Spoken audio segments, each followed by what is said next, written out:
The world's oceans have emerged as a central battleground in the mounting competition between the world's top powers. 85% of all global trade moves by sea. It's how most of us get our crucial goods and sustain our ways of life.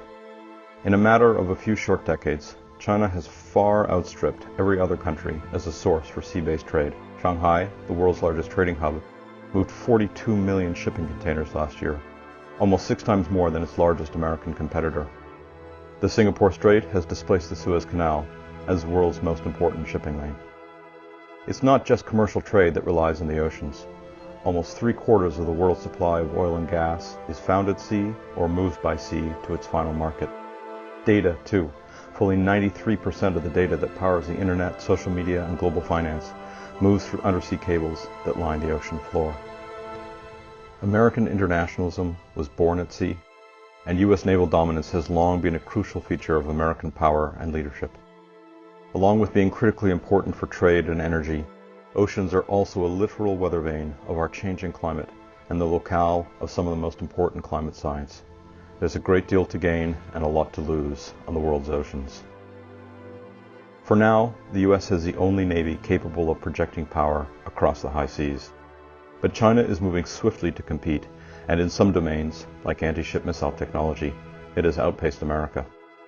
Russia has revived some parts of its naval might, Japan is unshackling its powerful navy, India is positioning itself to compete, and Britain is trying to restore some of its former reach.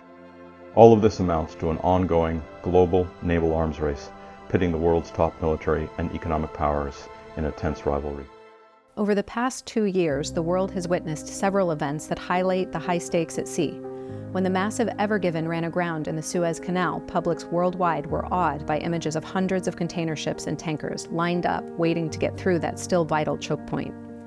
Congestion at the port of Long Beach led to long wait times for container ships to offload their cargo, causing costly delays that Americans felt in their pocketbooks.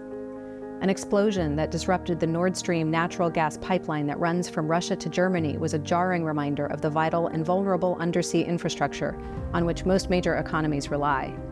Russia's invasion of Ukraine and subsequent fighting in and around the Black Sea disrupted the supply of grain and fertilizer to global food markets, threatening the lives and livelihoods of tens of millions of people worldwide. These events happen in the foreground, while in the background, tensions about access and ownership are mounting in the icy Arctic high north, in the warm waters off Latin America, and along East Asia's many coasts, while submarines emerge as the front line of a mounting arms race between the world's major military powers, while technology reveals more and more about the natural resources in the ocean's vast depths, and as science continues to remind us of the profoundly important role the oceans play in stabilizing our climate.